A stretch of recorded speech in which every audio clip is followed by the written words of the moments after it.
শ্রেয়া ঘোষাল, আপনি সত্যি অনন্য।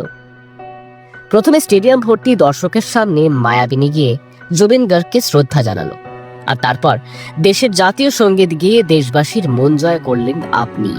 হ্যাঁ, এটা ঠিক যে জুবিন গার্গকে শ্রদ্ধা জানানোর পরিকল্পনা ছিল আগে থেকেই, কিন্তু শ্রদ্ধা জানাতে গিয়ে জুবিন গার্গকে নিয়ে আপনার বলা কথাগুলো মন ছুঁয়ে গিয়েছে স্ক্রিনের এপারে থাকা মানুষদেরও।